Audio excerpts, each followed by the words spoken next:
यहाँ भारतीय संविदा अधिनियम 1872 के अनुभाग 124 और बिक्री वस्त्र अधिनियम 1930 पर विषय का संक्षेप है।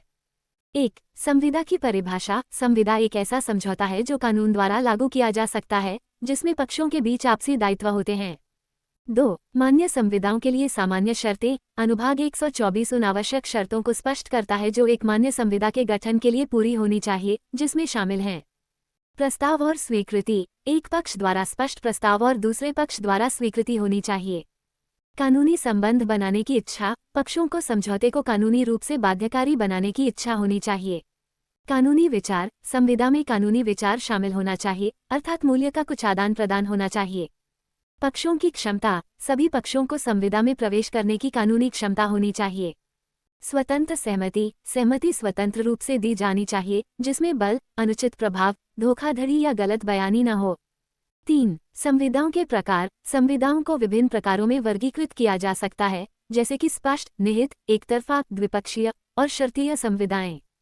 4. कानूनी ढांचा। भारतीय संविदा अधिनियम 1872 में संविदाओं के गठन, कार्यान्वयन और प्रवर्तन के लिए प्रावधान हैं।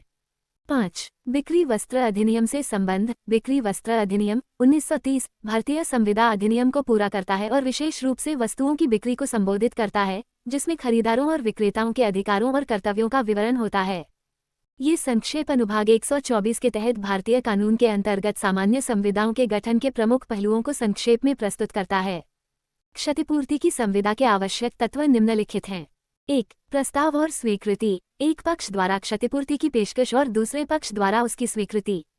ये स्पष्ट होना चाहिए कि दोनों पक्ष इस पर सहमत हैं। 2. कानूनी विचार। क्षतिपूर्ति के लिए एक कानूनी विचार होना चाहिए, अर्थात कुछ मूल्य का आदान प्रदान किया जाना चाहिए। 3. पक्षों की क्षमता। संविदा में शामिल सभी पक्षों को कानूनी रूप से संविदा करने की क्षमता होनी चाहिए। इसका अर्थ है कि वे मानसिक और कानूनी रूप से सक्षम हों। 4. स्वतंत्र सहमति। किसी भी पक्ष को बल, धोखाधड़ी या अनुचित प्रभाव में लाए बिना स्वतंत्र रूप से सहमति देनी चाहिए। 5. कानूनी उद्देश्य। संविदा का उद्देश्य कानूनी होना चाहिए। यदि इसकी प्रकृति अवैध है तो यह मान्य नहीं होगी। 6. विशिष्टता। क्षतिपूर्ति की शर्तें स्पष्ट और विशिष्ट होनी चाहिए, ताकि दोनों पक्षों के अधिकार और दायित्व स्पष्ट हों। 7. अन्य प्रावधान। यदि कोई अन्य कानूनी आवश्यकताएं या शर्तें हैं तो उन्हें भी पूरा किया जाना चाहिए, जैसे कि लिखित रूप में होना यदि आवश्यक हो। ये तत्व सुनिश्चित करते हैं कि क्षतिपूर्ति की संविदा सही ढंग से और कानूनी रूप से मान्य है। उपनिधान की संविदा। कॉन्ट्रैक्ट ऑफ गारंटी में उपनिधान गारंटर के कर्तव्य निम्नलिखित हैं। 1. वचनबद्धता। उपनिधान का मुख्य कर्तव्य यह है कि वह उस ऋण या दायित्व को पूरा करने के लिए वचनबद्ध है, जिसे मुख्य देनदार प्रिंसिपल डेटर ने नहीं किया है। यदि मुख्य देनदार अपनी जिम्मेदारियों को पूरा नहीं करता है तो उपनिधान को उनका दायित्व स्वीकार करना होगा। 2. दायित्व का पालन। उपनिधान को ये सुनिश्चित करना चाहिए कि यदि मुख्य देनदार अपनी जिम्मेदारी नहीं निभाता है तो वह उसकी ओर से दायित्व को पूरा करेगा। 3. समय पर भुगतान। उपनिधान का कर्तव्य है कि वह ऋण या दायित्व के भुगतान को समय पर पूरा करे, यदि मुख्य देनदार चूक करता है। 4. सूचना देना। उपनिधान को मुख्य देनदार के किसी भी डिफॉल्ट चूक की स्थिति में प्रभावित पक्ष जैसे कि ऋणदाता को सूचित करना चाहिए। 5. कानूनी सहायता। यदि आवश्यक हो तो उपनिधान को कानूनी कार्रवाई में सहायता करनी चाहिए और मुख्य देनदार के खिलाफ किसी भी दावे का समर्थन करना चाहिए। 6. दायित्व का सीमित होना। उपनिधान को ये सुनिश्चित करना चाहिए कि उसकी जिम्मेदारी केवल मुख्य देनदार के दायित्वों तक सीमित हो, जैसा कि संविदा में निर्धारित है। 7. विपरीत परिस्थितियों का सामना। उपनिधान को ये ध्यान में रखना चाहिए कि यदि मुख्य देनदार के खिलाफ कोई कानूनी कार्रवाई होती है तो उसे उपनिधान की ओर से भी समर्थन मिल सकता है। उपनिधान की संविदा में उपनिधान के ये कर्तव्य ये सुनिश्चित करते हैं कि वो मुख्य देनदार के दायित्वों को पूरा करने में सहायता करता है और यदि आवश्यक हो तो उसकी ओर से उत्तरदायित्व स्वीकार करता है। एजेंट के प्रकार, भूमिकाएं और जिम्मेदारियां निम्नलिखित हैं। 1. ब्रोकर। खरीदारों और विक्रेताओं के बीच मध्यस्थ के रूप में कार्य करता है, लेन देन की सुविधा प्रदान करता है। ये सामान्यतः रियल एस्टेट और स्टॉक्स जैसे क्षेत्रों में पाए जाते हैं, जो पक्षों को आपसी लाभकारी सौदों के लिए एक साथ लाते हैं। 2. सब एजेंट। ब्रोकर के तहत काम करता है, लेन देन के भीतर विशिष्ट कार्यों में सहायता करता है। वे प्रक्रिया के अधिक विस्तृत या विशेष पहलुओं को संभालते हैं, ब्रोकर के मार्गदर्शन और पर्यवेक्षण के तहत कार्य करते हैं। 3. नीलामीकर्ता। नीलामियों का संचालन करता है, उच्चतम बोलीदाता को वस्तुओं की बिक्री का प्रबंधन करता है। उनकी भूमिका में प्रारंभिक मूल्य निर्धारित करना, बोली की निगरानी करना और यह सुनिश्चित करना शामिल है कि नीलामी सुचारू रूप से चले, जिसमें विशिष्ट कानूनी और प्रक्रियात्मक जिम्मेदारियां होती हैं। 4. कमीशन एजेंट विक्रेताओं या खरीदारों की ओर से सबसे अच्छे सौदों को सुरक्षित करने के लिए काम करता है और इसके लिए कमीशन के रूप में शुल्क प्राप्त करता है। जबकि ये ब्रोकरों के समान है, इनके लेन देन में अक्सर विशिष्ट भूमिकाएं और ध्यान होते हैं। 5. रिवर्टिंग एजेंट उन स्थितियों से निपटता है जहां वस्तुएं लौटाई जाती हैं या लेन देन उल्टे होते हैं। वे वापसी प्रक्रिया को सुगम बनाते हैं, खरीदारों और विक्रेताओं दोनों के लिए सुचारू समाधान सुनिश्चित करते हैं। प्रत्येक एजेंट प्रकार विशिष्ट कानूनी ढांचे के भीतर कार्य करता है, जिसमें लाइसेंसिंग और नियमों की विभिन्न आवश्यकताएं होती हैं। भूमिकाएं तकनीकी प्रगति के साथ विकसित हुई हैं, डिजिटल प्लेटफार्मों और ऑनलाइन मार्केटप्लेस के लिए अनुकूलित हुई हैं, जिसने उनके संचालन के दायरे और तरीकों को बढ़ाया है। इन भिन्नताओं को समझना विभिन्न लेन देन के संदर्भों में उनकी कार्यप्रणाली को समझने के लिए महत्वपूर्ण है। एजेंट का वास्तविक अधिकार रियल अथॉरिटी ऑफ एजेंट एक एजेंट का वास्तविक अधिकार वह शक्ति होती है जो उसे उसके प्रिंसिपल मालिक द्वारा स्पष्ट रूप से या निहित रूप से दी जाती है ताकि वह प्रिंसिपल की ओर से कार्य कर सके और तीसरे पक्ष के साथ संबंध बना सके। इस अधिकार के तहत एजेंट द्वारा किए गए कार्य प्रिंसिपल पर बाध्यकारी होते हैं। वास्तविक अधिकार दो प्रकार का हो सकता है। स्पष्ट अधिकार एक्सप्रेस अथॉरिटी ये वह अधिकार है जो प्रिंसिपल द्वारा एजेंट को स्पष्ट शब्दों में या तो मौखिक रूप से या लिखित रूप में दिया जाता है। इसमें एजेंट को विशेष रूप से क्या करने की अनुमति है, ये बताया जाता है। एग्जाम्पल, निहित अधिकार प्रबंधक होने के नाते सुरेश के पास दुकान को साफ रखने, स्टॉक को व्यवस्थित करने और कर्मचारियों को काम सौंपने का निहित अधिकार भी होगा, भले ही रमेश ने उसे विशेष रूप से ऐसा करने के लिए न कहा हो। ये कार्य दुकान के प्रबंधन के लिए आवश्यक हैं। यदि सुरेश रमेश की ओर से अपने वास्तविक अधिकार चाहे स्पष्ट हो या निहित के भीतर कोई अनुबंध करता है, तो वह अनुबंध रमेश पर बाध्यकारी होगा। उदाहरण के लिए, यदि सुरेश किसी ग्राहक को कपड़े बेचता है और कीमत लेता है, तो रमेश को उस बिक्री को स्वीकार करना होगा। संक्षेप में, एजेंट का वास्तविक अधिकार वह कानूनी शक्ति है जो उसे प्रिंसिपल द्वारा सौंपी जाती है और जिसके तहत एजेंट प्रिंसिपल की ओर से कार्य करके तीसरे पक्ष के साथ कानूनी संबंध बना सकता है। अभिकर्ता एजेंट और नौकर सर्वेंट दो अलग अलग कानूनी और व्यावसायिक भूमिकाएं हैं, जिनमें कुछ महत्वपूर्ण अंतर होते हैं। अभिकर्ता एजेंट प्रतिनिधित्व का अधिकार एक एजेंट के पास अपने मालिक प्रिंसिपल की ओर से तीसरे पक्ष के साथ अनुबंध करने और कानूनी संबंध बनाने का अधिकार होता है। स्वतंत्रता एक एजेंट आमतौर पर अपने कार्यों को करने में अधिक स्वतंत्रता का आनंद लेता है। मालिक उसे बताता है कि क्या करना है, लेकिन आमतौर पर यह निर्धारित नहीं करता है कि उसे यह कैसे करना है। कई मालिक एक एजेंट एक ही समय में कई मालिकों के लिए काम कर सकता है। पारिश्रमिक एजेंट को आमतौर पर किए गए काम के आधार पर कमीशन या शुल्क मिलता है। उदाहरण, बीमा agent, real estate agent, company का प्रतिनिधि जो अनुबंध पर हस्ताक्षर करता है। नौकर सर्वेंट प्रतिनिधित्व का सीमित अधिकार एक नौकर के पास आमतौर पर अपने नियोक्ता की ओर से तीसरे पक्ष के साथ अनुबंध करने का अधिकार नहीं होता है। नियंत्रण और पर्यवेक्षण एक नौकर अपने नियोक्ता के प्रत्यक्ष नियंत्रण और पर्यवेक्षण के तहत काम करता है। नियोक्ता न केवल ये बताता है कि क्या करना है, बल्कि यह भी बताता है कि इसे कैसे करना है। एक मालिक एक नौकर आमतौर पर एक समय में केवल एक ही नियोक्ता के लिए काम करता है। पारिश्रमिक नौकर को आमतौर पर वेतन या मजदूरी मिलती है। उदाहरण, घरेलू सहायक, कार्यालय का चपरासी, कंपनी का कर्मचारी जो विशिष्ट कार्य करता है। मुख्य अंतरों को संक्षेप में इस प्रकार प्रस्तुत किया जा सकता है। अभिव्यक्त नियोजन द्वारा या अभिव्यक्त प्राधिकरण द्वारा अभिकर्ता का सृजन। जब कोई प्राचार्य प्रिंसिपल स्पष्ट रूप से शब्दों मौखिक या लिखित द्वारा किसी अन्य व्यक्ति को अभिकर्ता एजेंट के रूप में नियुक्त करता है।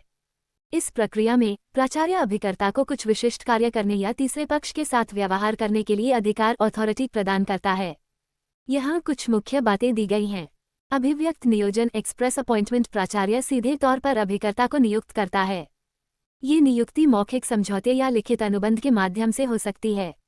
अभिव्यक्त प्राधिकरण एक्सप्रेस अथॉरिटी प्राचार्य स्पष्ट रूप से बताता है कि अभिकर्ता को क्या करने का अधिकार है। यह अधिकार लिखित दस्तावेज जैसे कि मुख्तारनामा, पावर ऑफ अटर्नी या मौखिक निर्देशों के माध्यम से दिया जा सकता है। स्पष्टता इस प्रकार के अभिकर्ता सृजन में प्राचार्य और अभिकर्ता दोनों को अभिकर्ता के अधिकारों और कर्तव्यों के बारे में स्पष्ट समझ होती है। प्रमाण लिखित अनुबंध की स्थिति में अभिकर्ता के प्राधिकरण का प्रमाण मौजूद होता है, जिससे भविष्य में किसी भी विवाद को कम किया जा सकता है। उदाहरण के लिए, यदि आप अपनी संपत्ति बेचने के लिए किसी रियल एस्टेट एजेंट को एक लिखित समझौते के माध्यम से नियुक्त करते हैं और उस समझौते में एजेंट की शक्तियों जैसे कि संभावित खरीदारों को संपत्ति दिखाना, कीमत पर बातचीत करना आदि को स्पष्ट रूप से परिभाषित करते हैं, तो यह अभिव्यक्त नियोजन और अभिव्यक्त प्राधिकरण द्वारा अभिकर्ता का सृजन कहलाता है। अनुसमर्थन द्वारा अभिकरण का सृजन एग्जाम्पल से। उदाहरण, मान लीजिए कि रमेश सुरेश का पड़ोसी है। एक दिन सुरेश शहर से बाहर गया हुआ है।